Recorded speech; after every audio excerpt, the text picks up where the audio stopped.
Salut, c'est l'énergie. Il faut fuir la Moria. On a essayé de voir ce qui est arrivé à Balin. Rien de bien. On peut plus rien pour lui. Et là, il y a les tambours qui se mettent à battre. Il y a la peur sans nom qui arrive. Et on va essayer de fuir la Moria. Alors, cette vidéo, je vous présente dans un premier temps le deck de rencontre. Ensuite, je vous parle un peu du deck que j'utilise pour fuir la Moria. Et ensuite, il y a deux parties filmées. Une où ça se passe bien, et puis l'autre un peu moins bien quand même.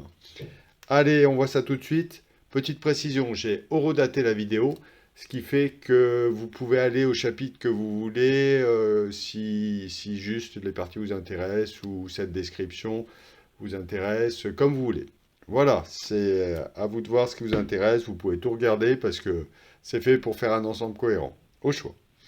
Alors, ce scénario, vous mettez au setup la peur son nom dans la zone de cheminement, et puis vous faites un renforcement, peu importe. Et ce qu'il faut vraiment bien voir, c'est que les cartes partent dans la pile de victoire, les cartes de quête. La menace de la peur sans nom sera égale au nombre de points de victoire dans la pile de victoire. Ok, 2A. Alors, deuxième spécificité de ce scénario, c'est que vous avez un deck de quête. Et ce deck de quête, bon, c'est mélangé. Moi, pour les besoins de cette présentation, c'est mis dans un ordre que je connais. Mais vous ne révélez la carte du deck de quête qu'à partir du moment où vous êtes au début de l'étape de renforcement. Oui, voilà. Donc vous ne pouvez pas savoir exactement a priori ce que vous tombez quand vous engagez vos personnages dans la quête. Alors, il y a ces deux premières cartes du deck de quête, vers le haut et vers le bas, sont des cartes qui vont faut juste perdre du temps. Et la spécificité aussi, c'est que quand vous avez une carte de quête, vous avez la possibilité, à la fin de la phase de combat, de les remettre sous le deck de quête. Ce qui fait que ça peut tourner. Ensuite, vous avez une carte qui s'appelle Détour. Détour, ça vous fait un renforcement dans la zone de cheminement avant le renforcement normal. Et puis, deuxième chose, vous voyez qu'il n'y a qu'un de quête, donc on a vite fait cette carte comme on ne sait pas trop ce qu'il va y avoir avec le renforcement ou tout ça, de l'envoyer dans la pile de victoire sans faire exprès. C'est ce qu'on veut pas parce que ça renforce la menace, l'attaque et la défense de la peur sans nom.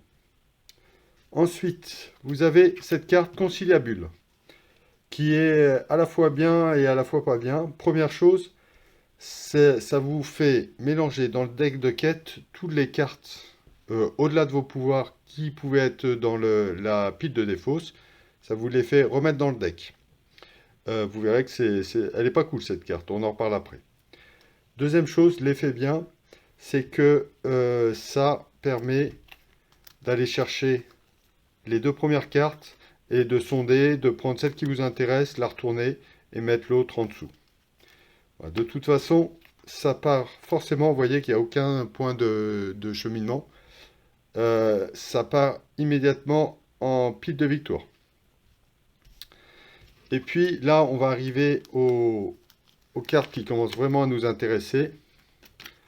Alors, celle que je voulais vous montrer en premier, c'est bloqué par l'ombre, cette ombre-là. Euh, Quand elle est révélée, vous avez deux choix. Soit vous révélez une carte du deck de rencontre, et si c'est une carte rencontre, vous avez perdu la partie en solo. Et si, donc ici, j'ai pas perdu la partie. Si c'est ça, carte traîtrise, j'ai perdu la partie. Et sinon, vous la mettez ici. Et vous avez l'occasion de marquer 9 marqueurs de cheminement pour gagner la partie. Donc j'ai compté, il y a 20, je regarde, il y a 24 cartes lieux ou, ou ennemis et 23 cartes traîtrises, c'est-à-dire que c'est du 50-50. Ce qui est pas forcément satisfaisant quand vous jouez, quand vous essayez de faire des meilleurs scores, 50%, c'est pas terrible. Bon, dans mon cas, j'ai fait 3-4 parties pour essayer. J'en ai compté 10 et j'en ai perdu 5, j'en ai gagné 5. Donc peut-être dans mon cas, soit j'ai pas eu de bol, soit faut encore que je m'améliore sur la façon de jouer. Mais voilà. Donc c'est un choix à faire. Je le ferai pas ce choix. Parce que je pense que sur ce scénario, avec un deck qui va bien, on peut avoir, même s'il est un peu dur, on peut avoir plus de 50% de réussite. Voilà. Donc c'est une carte que je remettrai en dessous à la fin de la phase de combat. Là, on arrive vraiment avec les deux cartes suivantes à ce qu'on veut faire, c'est-à-dire aller chercher cette carte passage étroit nous fait aller chercher outils abandonnés qu'on met dans la zone de cheminement et qu'on attache ensuite à un héros.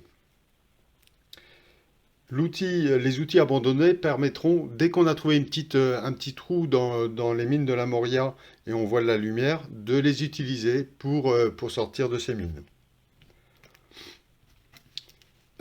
Aussi, pareil, c'est quelque chose qu'on va mettre en dessous généralement. Et la carte vraiment qui nous intéresse, c'est s'échapper des ténèbres.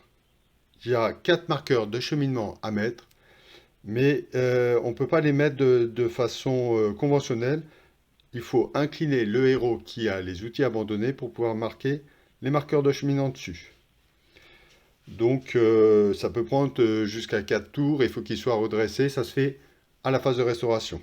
Alors vous verrez ce deck quand je présenterai, il y a quand même pas mal d'étapes, c'est un deck qui a été proposé par Ruxor, et voilà, il fait bien, pour ça il fait bien ce job, il fait bien d'autres jobs aussi, quoi. Voilà, et une fois que vous avez mis ces 4 marqueurs, vous avez gagné. Je reviens un peu sur au-delà de vos pouvoirs. Vous voyez, quand on regarde la carte, ça vous met des marqueurs, je vais regarder l'effet ombre. Vous donnez au défenseur, au personnage défenseur, un nombre de points de dégâts égal à la valeur d'attaque de la peur sans nom. Par exemple, moi j'ai 6 de marqueur, 6 points de victoire, donc 6 dégâts sur le personnage défenseur. Et l'effet une fois révélé, c'est pareil. Et en plus, c'est même pas comptable. Euh, des petites, euh, des petites joyeusetés du deck de rencontre. Nouvelle diablerie. Ça vous faire mélanger le deck de quête. Donc si vous en êtes là, vous êtes à 3 marqueurs que vous piochez ça. Et ben vous enlevez les 3 marqueurs, vous mélangez tout et tout est à recommencer. Alors, petit conseil, ne bloquez pas je vais parler des deux effets ombres. Ne bloquez pas les ennemis avec vos héros, parce qu'il y a une carte qui s'appelle piège soudain, et en fait, ça vous fait défausser le personnage défenseur. Donc, vous perdez un héros. Ne bloquez pas les ennemis avec vos alliés, parce que l'effet ombre vous fait défausser l'allié. Et puis, si vous défaussez l'allié, ça devient une attaque sans défense. Et si par exemple, euh, c'était la carte ombre d'un troll qui traînait par là, vous voyez, 7 dégâts, un héros est mort. Donc voilà, ne bloquez jamais si vous voulez gagner la partie, ou alors il faut savoir que ces cartes existent et puis essayer de faire au mieux. Allez, je vous présente mon deck et ensuite 2 parties filmées. A tout de suite. Donc, je vous présente le deck avec lequel je vais essayer de fuir la Moria. Donc, c'est un deck généraliste avec, on retrouve de nouveau la sphère énergie que j'avais quittée pour remplacer par Gimli et la sphère tactique.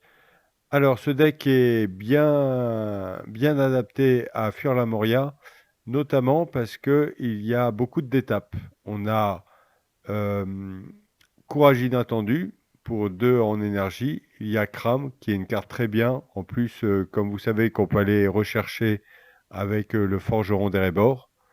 Et puis l'archiviste d'Erebor. Donc ça fait 8 cartes qui font de la d'étape. Et c'est pas mal quand on sait que la dernière quête du deck de quête de Fuir la Moria, échapper aux ténèbres, il faut placer 4 marqueurs sur la quête avec l'outil outil abandonné, avec la carte outil abandonné qu'on a attaché au héros. Et vous voyez, donc en un tour ou 2 tours, avec ces cartes, on peut passer. C'est important parce que c'est important de le passer vite, parce qu'il y a des cartes comme Nouvelle Diablerie qui sont en 2 ou 3 exemplaires dans le deck de rencontre et qui mélangent la quête en cours pour en repiocher une autre. Et si vous mettez qu'un pion par tour, vous vous exposez à devoir tout recommencer.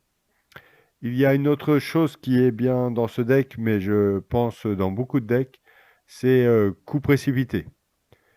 Parce que justement, ça gère les effets menaces et il y a une carte, bah, bien sûr, il y a au-delà de vos pouvoirs qui met un nombre de dégâts en fonction de la menace de la peur sans nom, mais il y a aussi piège soudain qui peut vous tuer un héros très facilement si vous défendez avec un héros.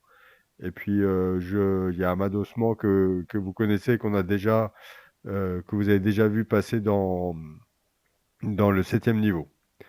Voilà. Donc, alors, ça permet tester sa volonté. Pardon, coup précipité, ça permet de gérer les effets ombres. Il y a une amarte aussi dans le deck qui permet de choisir les cartes ombres qu'on va être affecté si on l'incline au moment à la phase de combat. Voilà, on voit ce que ça donne sur 2 parties. À tout de suite. Une peur indicible commence à nous envahir. Il est temps de quitter la Moria. Alors pour ça, on a notre compagnie de nains. On part à 28 de menaces. Et 0 tour de jouer. Voyons voir ce qu'on peut avoir comme main. Donc, en fait, j'ai un objectif, c'est pouvoir avoir 5 nains tour 3 pour commencer à piocher. Et si possible, un peu de gestion, de contrôle. On va voir ce que ça peut donner. 1, 2, 3, 4, 5, 6.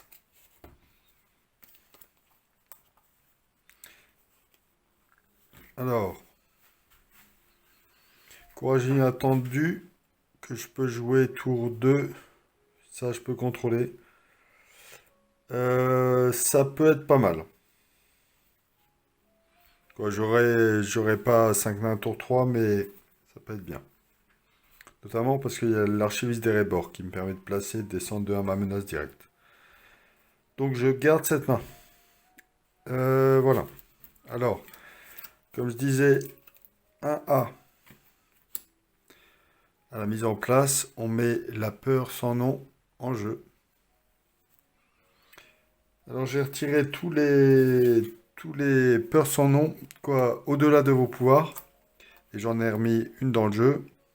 Et cette carte qui fait taper de la valeur, quand révélé aussi, et puis aussi avec l'effet ombre, qui fait taper de la valeur d'attaque de la peur sans nom. Ok, on retourne. 1B. Je révèle une carte du deck de rencontre. Et je l'ajoute dans la zone de cheminement.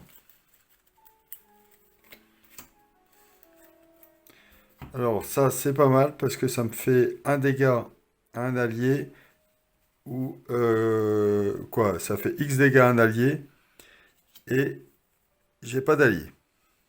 Donc c'est une carte qui ne fait rien. Et ensuite je mets ça dans la pile de victoire, ce qui fait que la peur sans nom a 2 de menace, 2 d'attaque et 2 de défense. Ça on le retourne qu'à l'étape de renforcement de la phase de quête. Une ressource à chacun, je pioche une carte Philly. Pour 1, je joue l'archiviste des Rébors. Et grâce à l'effet de Nori, je baisse de 1 ma menace. Pour 0, je vais le mettre sur Dain. Le crame.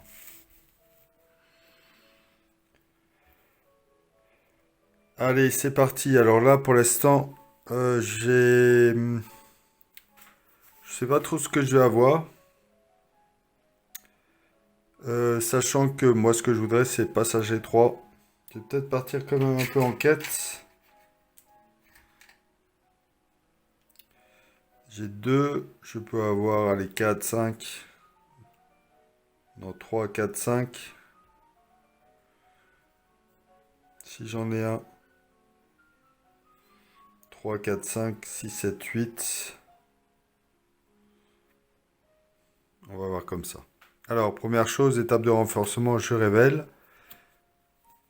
Je m'échappe des ténèbres. Donc là, c'est la carte que je voulais en dernier. Échapper des ténèbres. C'est celle où on doit mettre 4 marques, 4 tokens. Ça donne une capacité aux outils abandonnés de mettre des tokens ici. Donc ça ne me sert à rien. Je révèle une carte. Le chef du puits. Qui ici, quand il est révélé, il a 8 de menace. Et ben alors là, je suis vraiment pas bien. Parce que je suis à 27 de menace, il a 27, il va m'engager.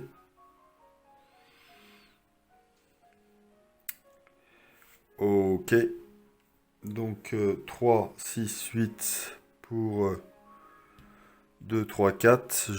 J'en mets pas. Il m'engage. Le seul qui puisse bloquer, c'est ici. C'est d'un. Oui, parce que ne pas le bloquer, c'est... Ça revient au même. Ah bah si, il meurt. Ouais, c'est pareil.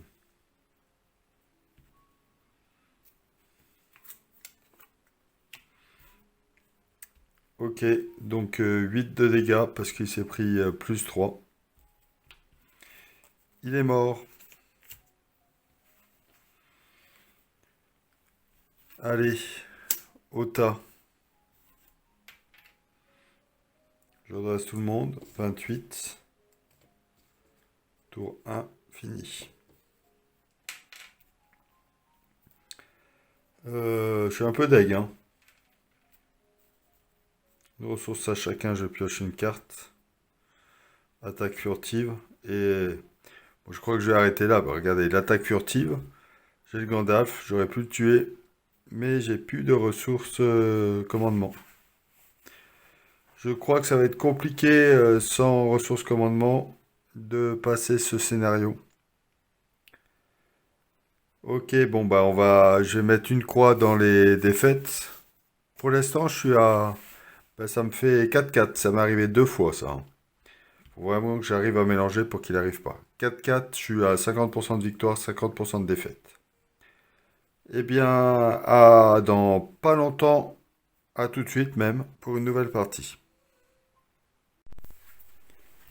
Allez, c'est parti pour un nouvel essai filmé.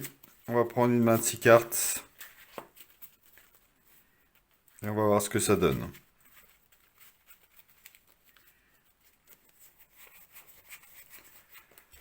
Six cartes. Alors, j'ai un intendant. Et bah, tour 2, je peux jouer ces 3 cartes. Et tour 3, c'est bon.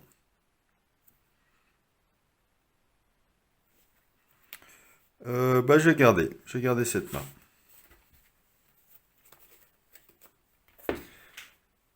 Allez, 1A. Je mets la peur sans nom dans la zone de cheminement. J'ai mis une copie d'au-delà de vos pouvoirs dans le deck de rencontre. Et j'ai mis les 3 autres de côté hors jeu.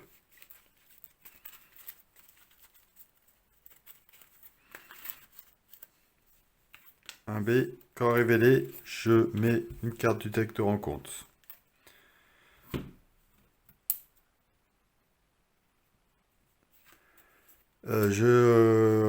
Alors, c'est chance hasardeuse. Je mets l'ennemi de la pile de défausse, pardon, engagé avec vous. S'il n'y a pas d'ennemi en jeu, la carte gagne renfort. Et on a un ennemi. Ça va dans la pile de victoire. Ok, donc il a un de menace.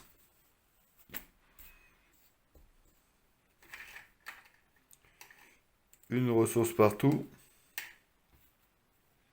Et je pioche une carte. La fille de la Nimrodel, qui peut être bien. Alors, voyons voir si je pourrais pas le tuer. Je pourrais pas le tuer ce tour-ci. Alors peut-être il faut...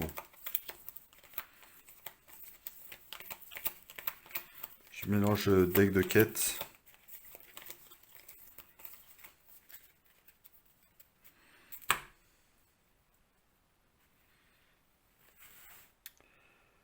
On va quêter, on va quêter 3, 4, 5, 6. Il y a 3 dans la zone de cheminement. Alors je retourne ça en premier. Conciliabule. Je mélange toutes les cartes au-delà de vos pouvoirs dans le deck de rencontre, il n'y en avait pas. Et je révèle les 2 cartes du dessus du deck de quête. Alors, je révèle les 2. Et j'en choisis une. Donc forcément, je vais choisir Passager 3. Parce que cette carte me permet d'aller chercher les outils abandonnés. Et ça part dans la pile de victoire. Ce qui fait que je me retrouve avec 4, 5. Alors, j'ai 5 dans la zone de cheminant. Quand révélé, je choisis un personnage. Et je ne compte pas sa valeur de volonté jusqu'à la fin du tour. Donc je me retrouve avec 3. Pour 5, un échec de quête de 2. Du coup, celui-ci m'engage. Et je vais le bloquer. Parce que... ouais, de toute façon, je pourrais pas l'attaquer, donc je vais le bloquer. Non. Non. Donc c'est-à-dire que là, il part ici. Ah, je peux chercher dans le deck de rencontre et dans la pile des fausses. Et bah, ok. Ok, bah ça me rassure, j'avais pas envie de faire le tour du deck. Ok, donc il me fait pas de dégâts et on va s'arrêter là. Je redresse tout le monde. 31 de menaces. Tour 1, fini. Je pioche, je mets une ressource à chacun. Je pioche une carte. Forgeron de Rébord. Alors, peut-être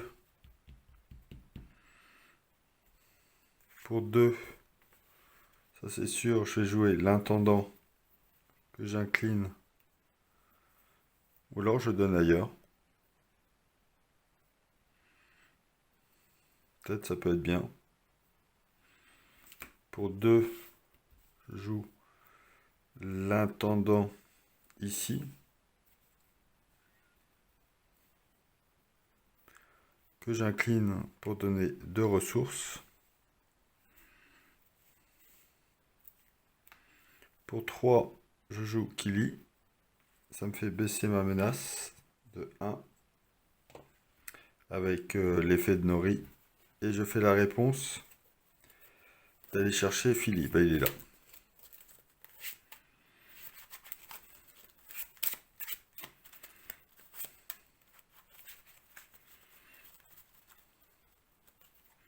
Voilà, ce qui fait que j'ai mes 5 mains pour le prochain tour.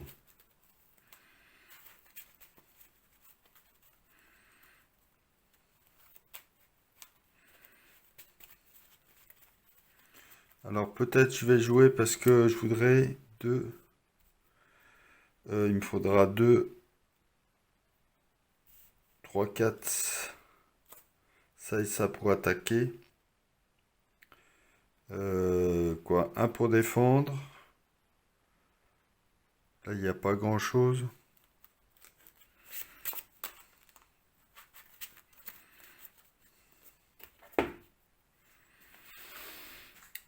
Ok, je vais peut-être le jouer parce que pour avoir des bonhommes en jeu. Pour 2, je joue le forgeron d'Erebor. Je vais rien rechercher. Mais je voudrais me débarrasser des petits... de ce gobelin errant. Je baisse ma menace avec l'effet de Nori. Je suis à 29. Voilà, il pourra, quoi qu'il pourrait... je vais voir comment ça se passe. Ça me semble plus sûr plutôt que attendre un hypothétique attachement qui serait sympa à aller chercher. Allez, on part en quête à 3, 4, 5.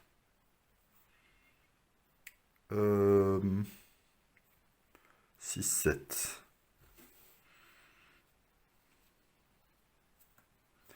Alors là, c'est pas besoin d'être révélé. Ruine croulante. Quand je dois incliner un allié et défausser la première carte du deck de rencontre.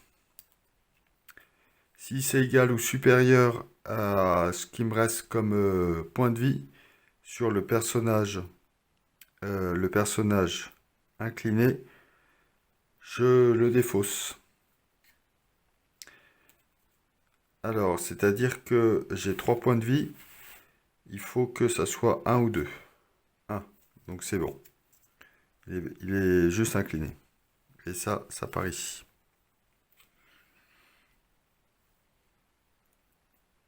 Donc, je suis à partie 3, 4, 5, 6, 7 pour 2. J'en mets 5. 1, 2, 3. Alors, comme le premier que je mets, je fais l'effet forcé. Je cherche dans le deck de rencontre ou la pile de défausse les outils abandonnés et je l'ajoute à la zone de cheminement. S'il n'y a pas d'effet une fois révélé, c'est juste ajouter, donc la carte n'est pas recouverte par le protégé. Voilà, et j'en mets 3, ce qui fait que ça aussi, ça part dans la pile de victoire. Mais non, j'ai compté quoi? 7. J'en avais 4 déjà. 4. Et moi j'étais 3, 4, 5, 6, 7. Pour 4. Si c'était bon, j'en mets 3. Donc ça part dans la pile de victoire. Ensuite, phase de combat. Je vais faire une attaque sans défense, sachant que j'ai un coup précipité qui peut me sauver la mise.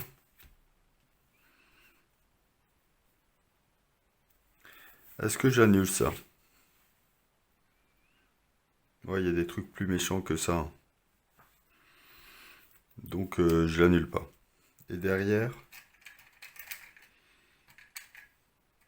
je tape à 1, 2, 3, 4. Je le tue. Je redresse tout le monde.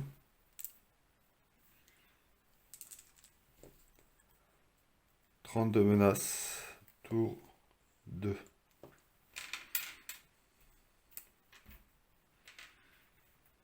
Une ressource partout. Et je pioche 2 cartes vu que j'ai 6 nains. Ok, super. Alors, pour 2, je joue Zigil mineur. Et je baisse ma menace de 1. Je paye quand même. J'incline l'intendant pour donner 2 ressources.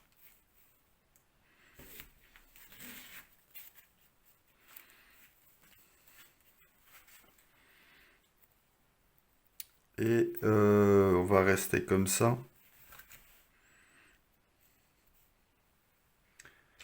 Alors, j'ai 5, 6, 7 dans la zone de cheminement. Il faut que je parte à 3, 4, 5, 6, 7.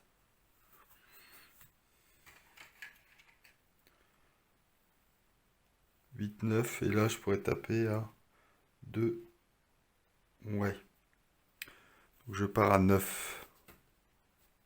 Je révèle ça. Et ben, c'est pas mal. Les outils abandonnés gagnent. J'incline le héros attaché pour mettre un token de progression sur cette carte. Ok, donc je suis à 5, 6, 7. Et là, je fais le renforcement. Je suis à 8. 8.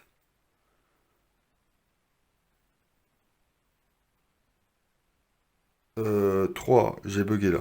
3, 4, 5, 6, 7, 8, 9.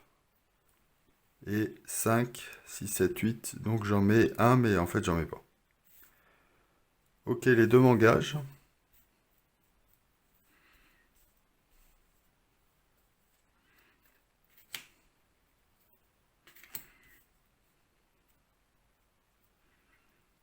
Ici, je vais faire une attaque sans défense. Il n'y a rien.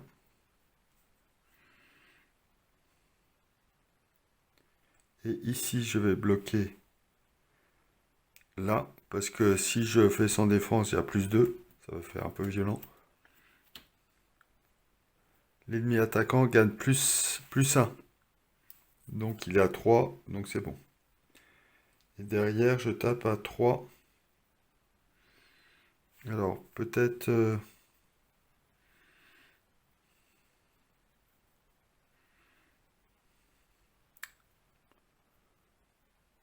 bah, c'est pas grave, je reprendrai après. Je vais temporiser un peu. 3, 4, 5, je tue celui-là. De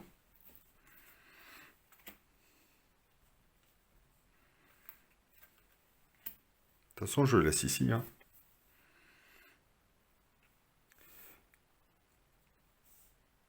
Ok, je redresse tout le monde.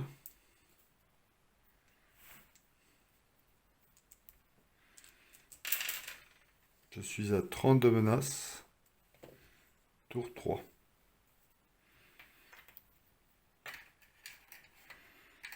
Une ressource chacun. Et je pioche une carte. 2 cartes.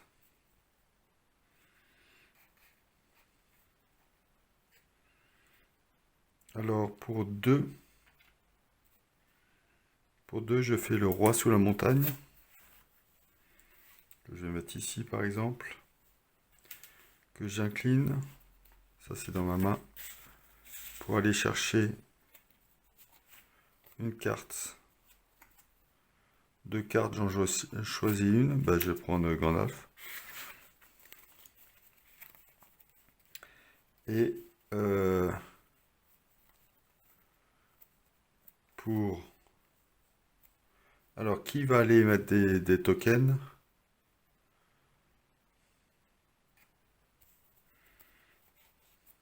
C'est peut-être ici, hein.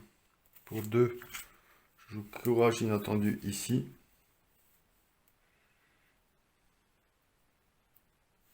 Voilà, pour 2. Je donne 2 ressources avec l'intendant.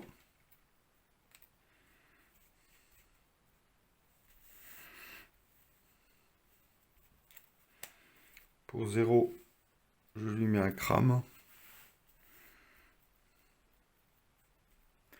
Et est-ce que je joue coup précipité?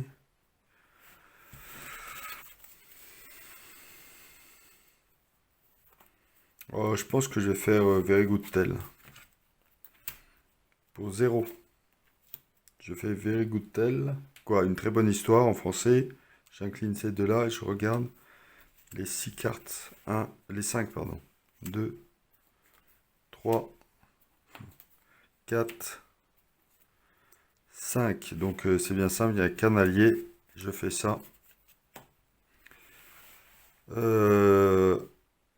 L'entrée en jeu, soit je pioche 3 cartes, soit je mets 4 dégâts à lui.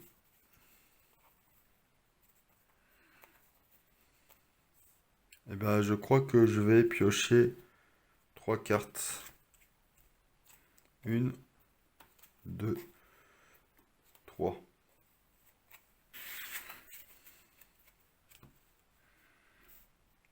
Ok, parce qu'il pourra le tuer tranquille.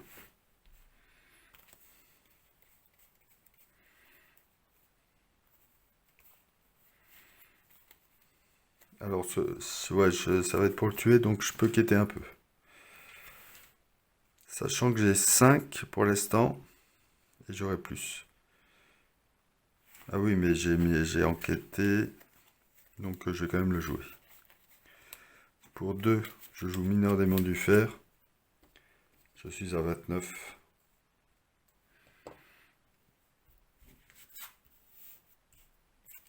Et je pars en quête à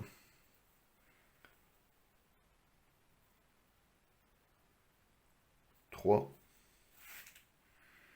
4, 5, 6, 7. Je suis à 7.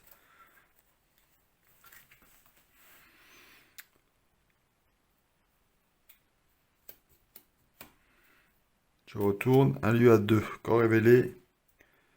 Je voyage immédiatement vers ce lieu. S'il y avait un autre lieu actif, je le remettais dans la zone de cheminement. Alors 5. 5. J'en mets 2 ici. En gros, ce lieu saute. C'est bien ça, hein. 3, 4, 5, 6, 7. Il y a 5 dans la zone de cheminement. Quoi, dans la pile de victoire. Et dans la zone de cheminement aussi. Donc j'en mets 2. Nombre de joueurs dans la partie. Voilà. Ce qui fait qu'il a augmenté.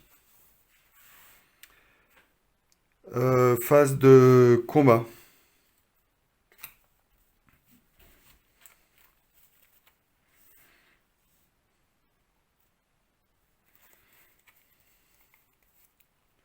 Phase de combat, je vais le bloquer. Ouais, mais il y a des trucs qui me tuent. Mais je peux les bloquer. J'ai le coup précipité. Ouais, j'ai le bloqué là. Je mets un dégât au personnage défenseur. Et derrière, avec Gandalf, je le tue. Je redresse tout le monde.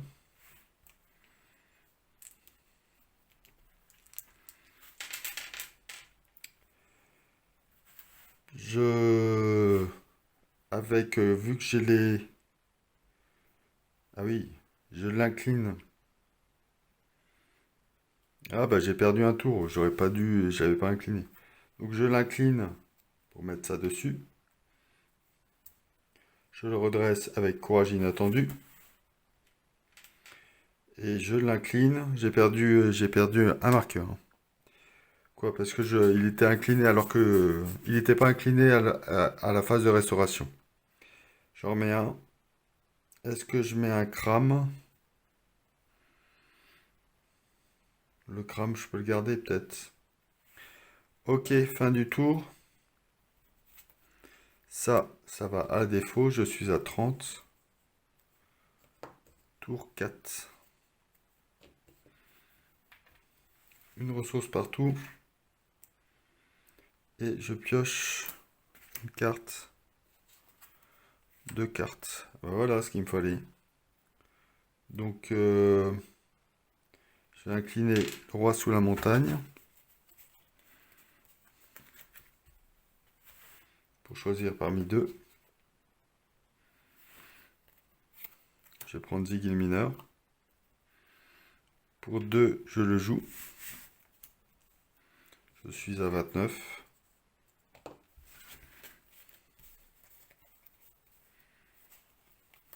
Je pense que j'ai pas payé tout à l'heure les mineurs du Mont du Fer.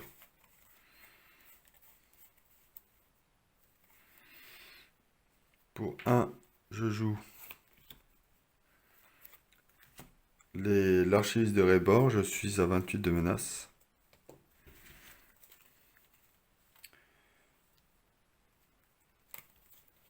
Et on y va, on part en quête.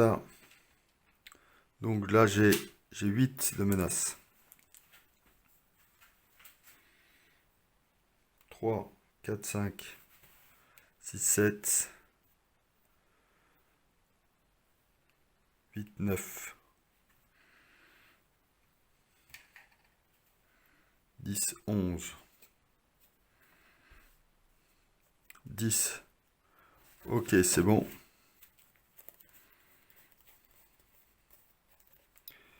Phase de rencontre, phase de combat. Je redresse tout le monde. J'incline ici pour mettre un marqueur. Avec courage inattendu, je le redresse. J'incline ici pour mettre un marqueur. Et avec crame, que je défausse, je le redresse. Et j'incline ici pour mettre le 4e marqueur. Et c'est gagné. Voilà, comme ça vous aurez vu deux sortes de parties. Là où ça se passe très mal, le tour 1, on est mort. Et là où tout est venu dans l'ordre, hein. C'est-à-dire passage étroit. J'ai une petite frayeur aussi avec les outils abandonnés qui sont partis à la pile de défausse. Mais ça pouvait revenir avec l'effet forcé. Merci l'effet forcé qui va là et là. Et puis juste derrière, j'ai eu la bonne carte, s'échapper des ténèbres. Voilà, et ben je vous remercie de m'avoir suivi. Je pense que je vais maintenant revenir un peu. Il y a un scénario que j'ai pas fait dans le cycle 1, c'est Voyage à Rosgobel. Je vais faire ce scénario et puis après je reviendrai peut-être avec d'autres parties, mais plus qu'avec la boîte de base. Je me suis dit que peut-être ça intéresserait plus les gens de voir des scénarios avec que la boîte de base qu'ils vont avoir en espérant que ça reparte un peu pour partager un peu cet été et qu'il y ait plus de nouveaux joueurs que je pourrais toucher avec mes vidéos parce que j'aime bien les faire. Mais c'est vrai que si des gens les regardent, c'est mieux. Alors j'ai au moins un inconditionnel. Donc merci à lui. Et bah, peut-être, j'espère en avoir d'autres à qui ça plaît de partager avec moi ces parties. Bon jeu à tous en tout cas, à la prochaine.